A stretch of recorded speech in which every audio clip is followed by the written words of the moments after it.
सोचो, अगर किसी इंसान के पास इतनी दौलत हो कि उसके खजाने की चाबियां भी एक आदमी न उठा सके, बल्कि कई ताकतवर मर्द मिलकर उठाएं। जब शहर के लोग उसे गुजरता देखें और उनकी आंखों में हैरानी भी हो और हसरत भी। लेकिन फिर एक सवाल, क्या हर दौलत रहमत होती है, या कभी कभी ये अल्लाह की तरफ से सबसे खौफनाक इम्तिहान बन जाती है?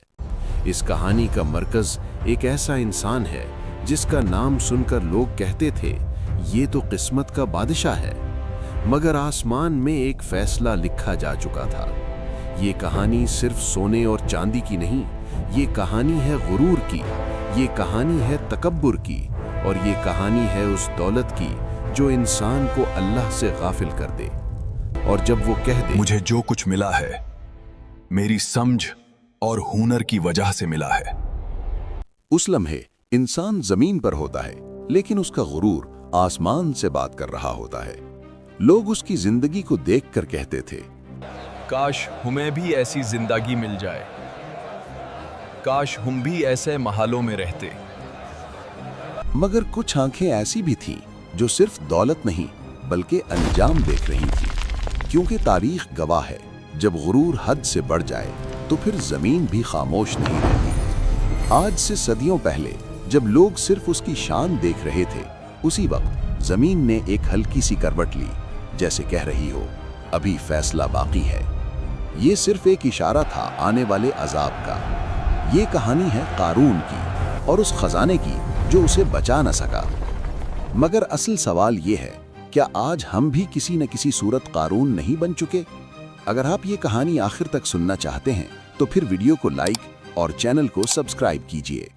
इस कहानी का किरदार कोई आम इंसान नहीं था। ये वो शख्स था जो अपनी कौम में पैदा हुआ, अपनी कौम के दरमियान बड़ा हुआ और फिर अपनी ही कौम के लिए फितना बन गया। इसका नाम था कारून। कारून का ताल्लुक बनी इसराइल से था, वही कौम जिसमें अल्लाह ने अंबिया भेजे, वही कौम जिसमें हजरत मूसा अलैहिस्सलाम अल्लाह का पैगाम लेकर आए। और यहाँ एक हैरत अंगेज बात, कारून हजरत मूसा अलैहिस्सलाम का करीबी रिश्तेदार भी था। ये कहानी हमें मिस्र के उस दौर में ले जाती है जब फिरौन का निजाम चल रहा था, जब जुल्म आम था और जब दौलत और ताकत इंसान की कीमत तय करती थी। और इसी निजाम के बीच कारून का नाम एक मिसाल बन चुका था। लोग कहते थे, इस जैसा अमीर हमने कभी नहीं देखा। अल्लाह ने कारून को इतनी ज्यादा दौलत दी थी कि उसके खजाने सिर्फ सोने चांदी से भरे हुए नहीं थे, बल्कि उनके ताले और चाबियां भी इतनी भारी थी कि कई ताकतवर मर्द मिलकर उन्हें उठाते थे। ये सारी दौलत कारून की मेहनत का नतीजा नहीं थी, ये अल्लाह का अता किया हुआ रिज्क और इम्तिहान था। लेकिन कारून ने इस हकीकत को मानने से इनकार कर दिया। वो गरीबों को हकीर समझने लगा। कारून के महल शहर के सबसे बुलंद मकाम पर थे। रेशम के कपड़े, सोने के जेवर और हर तरफ शान और शौकत का सिलसिला। लोग जब उसे देखते, काश हमें भी ऐसी जिंदगी मिल जाए।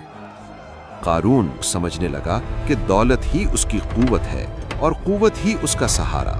उसे क्या पता था कि जिस जमीन पर वो इतरा कर चलता है, उसी जमीन को एक दिन अल्लाह का हुक्म मिलने वाला है। कभी कभी अल्लाह इंसान को फौरन नहीं पकड़ता, उसे मौका देता है। मौका कि शायद वो पलट आए, शायद उसका दिल लरस जाए। और कारून को भी ये मौका दिया गया। उसकी कौम के कुछ लोग, ना अमीर ना बादशाह, सिर्फ समझदार और अल्लाह से डरने वाले लोग उसे समझाने आए। उन्होंने गुस्से से बात नहीं की, बल्कि नरमी से बोले, कारून, इतना इतराओ मत, अल्लाह के दिए हुए माल पर गुरूर मत कर। जो अल्लाह ने तुझे दिया है उसे आखिरात के लिए इस्तेमाल कर। ये वो अल्फाज थे जो पत्थर को भी पिघला दें, लेकिन ये अल्फाज कारून के दिल तक नहीं पहुंचे। तुम मुझे सिखाओगे, तुम जैसे लग मुझे बताएंगे कि दौलत कैसे संभाली जाती है। और फिर वो जुमला जिसने उसकी किस्मत पर मोहर लगा दी, मुझे जो कुछ मिला है मेरी अकाल और मेरे इल्म की वजह से मिला है। अब दफा हो जाओ इधर से। इस पे एक जुमले ने अल्लाह को निकाल दिया और नफ्स को ताज पे बिठा दिया। ये सिर्फ गुरूर नहीं था, ये शुक्र का इनकार था। उसने समझा दौलत उसकी कुव्वत है उसने समझा लोग उसके बगैर कुछ नहीं, मगर असल हकीकत ये थी कि कारून अल्लाह के बगैर कुछ भी नहीं था। उसकी कौम ने आखिरी दफा कहा, कारून याद रख, अल्लाह फसाद करने वालों को पसंद नहीं करता। मगर कारून हंस दिया। उस दिन कारून शहर में निकला, लेकिन आम इंसान की तरह नहीं। रेशम के कपड़े, सोने के जेवर और हर कदम पर शान का इजहार। लोगों की नजरें उस पर जम गई। दौलत ने उसे सिर्फ अमीर नहीं बनाया था, दौलत ने उसे नशे में मुब्तला कर दिया था। वो चल रहा था जैसे जमीन उसकी है, जैसे लोग उसके हैं, जैसे किस्मत उसकी गुलाम है। मगर हर आंख अंधी नहीं होती। कुछ लोग खामोशी से बोले, ये दुनिया सिर्फ इम्तिहान है। लेकिन उनकी आवाज दौलत के शोर में दब गई। कारून को एहसास तक नहीं हुआ कि दौलत का ये नशा उसे किस कदर करीब ले आया है, तबाही के। और फिर वो लम्हा आ गया। कारून अपनी शान के साथ खड़ा था।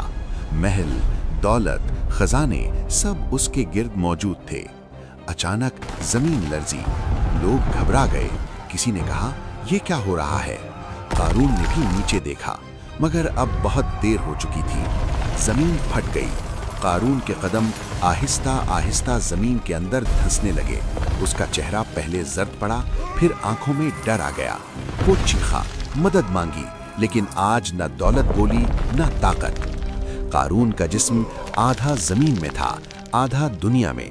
वो हाथ उठाकर कुछ कहना चाहता था, मगर अल्फाज जमीन के बोझ तले दब चुके थे। जब अल्लाह का फैसला आ जाए तो कोई हाथ मदद के लिए आगे नहीं बढ़ता। सुबह हुई, सूरज निकला, लेकिन शहर कुछ ज्यादा ही खामोश था। जहां कल तक कारून के महल थे, वहां आज सिर्फ सीधी खामोश जमीन थी। न सोने के दरवाजे, न रेशम के पर्दे, न पहरेदार। लोग धीरे धीरे उस जगह के करीब आए।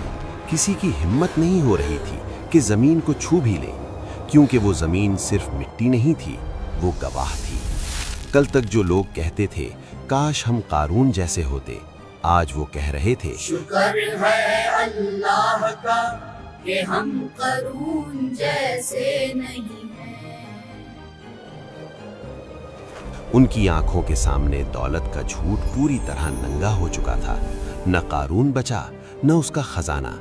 जो चीज उसे सबसे ज्यादा प्यारी थी, उसी चीज ने उसे अल्लाह के कहर तक पहुंचा दिया। कारून की कहानी सिर्फ एक किस्सा नहीं, ये एक आईना है जिसमें हर दौर का इंसान अपना चेहरा देख सकता है। आज कारून महलों में नहीं, लेकिन कारून सोच में जिंदा है। आज भी लोग कहते हैं, ये सब मेरी मेहनत का नतीजा है, और शुक्र, सदका और अल्लाह का जिक्र वो कहीं पीछे रह जाता है। कारून ने भी यही गलती की थी। उसने दौलत को रहमत नहीं, हक समझ लिया। और जब इंसान अल्लाह के हक पर डाका डाले तो फिर अल्लाह का फैसला देर से नहीं आता। ये कहानी हमें डराती नहीं, जगाती है। ये याद दिलाती है कि इज्जत दौलत से नहीं, इताअत से मिलती है। और आखिर में सिर्फ एक सवाल रह जाता है, अगर आज कारून जिंदा होता तो क्या हम उससे मुख्तलिफ होते, या फिर हम भी किसी न किसी सूरत उसी रास्ते पर चल रहे हैं। आखिर में सिर्फ इतना कहना चाहूँगा कि अगर आपको इससे कुछ सबक मिला हो तो चैनल को ज़रूर सब्सक्राइब कीजिए, ताकि मुझ जैसे नाचीज़ इंसान को भी आगे वीडियोज़ बनाने की हिम्मत मिले। फ़ी अमानिल्लाह।